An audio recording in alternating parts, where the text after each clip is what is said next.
Good morning, class. How are you all? Today is 29/4/2020. This is your English class. Let's start. Take out your learner's book. Open page number 180. 180. Today we will learn from learner's book. Take out learner's book and open page number 180. I hope you all take out. Your topic is poems about crocodile. On page number 180, we will read about poems. We will read poems about crocodile. Okay, so look at there. This is the page and page number 180. Open. Okay. There in this page there are two poems written by two different writers. Okay, we will read them. So let's start. One poem is written by Lewis Carroll. One poem is written by, what is the writer name? Lewis Carroll. Repeat after me. Lewis Carroll. And the other one is written by Christine F. Fletcher. The name of the writer is, the other poem is written by Christine F. Fletcher. Repeat after me. Christine F. Fletcher. Okay. So let's start reading the poem written by Lewis Carroll. How doth the little crocodile? How doth the little crocodile? So let's start reading. How doth the little crocodile improve his shining tail and pour the waters of the Nile on every golden scale? How cheerfully he seems to grin, how neatly spreads his claws and welcomes little fishes in with gently smiling jaws. So, this is written by Lewis Carroll. Okay, so we can see in this poem he used punctuation marks. Okay, so which punctuation marks he used? He used comma, exclamation mark, and full stop. Again read this, we will read it again. How doth the little crocodile improve his shining tail and pour the waters of the Nile on every golden scale? It means in his body he have golden scales. Okay, how cheerfully he seems to grin, how neatly spread his jaws, he open his jaws, his claws, sorry, he open his claws and welcomes little fishes in with gently smiling jaws.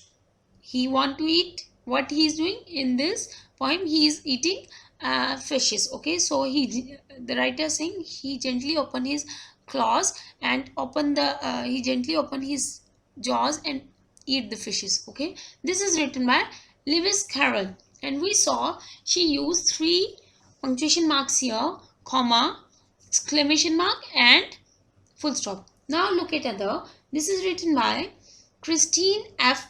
Fletcher. If you should meet a crocodile, if you should meet a crocodile, what happened when you meet a crocodile? We will see here. If you should meet a crocodile, don't take a stick and poke him. Okay? Ignore the welcome in his smile. Ignore the smile. What is on his face. Be careful not to stroke him, for as he sleeps upon the Nile, he thinner gets and thinner. He thinner gets and thinner. And whenever you meet a crocodile, he's ready for his dinner.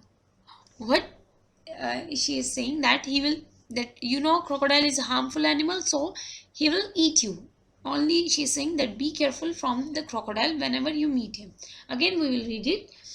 If you should meet a crocodile, don't take a stick and poke him. Ignore the welcome in his smile. Be careful not to stroke him, for as he sleeps upon the Nile, he thinner gets and thinner. And whenever you meet a crocodile, he is ready for his dinner. This is written by Christine F. Fletcher. These both two poems we are we read today about crocodile, what you have to do, you have to read this poem at least 2 or 3 times. Okay, underline the difficult words and try to learn the spellings, but reading is your homework. You will read it. And now I will tell you, in this poem we saw many punctuation marks and one another mark. I want to explain it. Okay, so look here. Punctuation mark, you know punctuation marks. So first punctuation mark is full stop. Okay, full stop shows the end of the sentence. It is used at the end of the sentence. It means that sentence is completed. Okay, so next one is exclamation mark. You know, I told you exclamation mark shows the surprise and excitement. Okay, shows the full expressions. Okay, and next one is question mark. Question marks shows that question is asking. Okay, if we saw question mark, it means this is a question sentence. Next one is comma. Comma separates two ideas inside one sentence, or if we want more things, so it's separate. If I want more things, so to separate each thing we use comma. Okay, and next one is semicolon. You can see this punctuation mark is there in your poem number 2 written by Christine F. Fletcher. She used this punctuation mark, that is called semicolon. It's new for you, I just want to explain it. What is semicolon? It separates two sentences whose meaning is closely linked. Means this punctuation mark we use whenever we want to separate two sentences, but their meanings are close, not same but close to each other, or closely linked. Means closely they are sentences going on and it's linked to the other sentence. So therefore we use this semicolon marks. Just now you have to do, you have to understand what is the name of this punctuation. This is called semicolon. Just say it again and again, semicolon, and whenever you see, you should know this is semicolon. Understand? This is it. Class, have a nice day.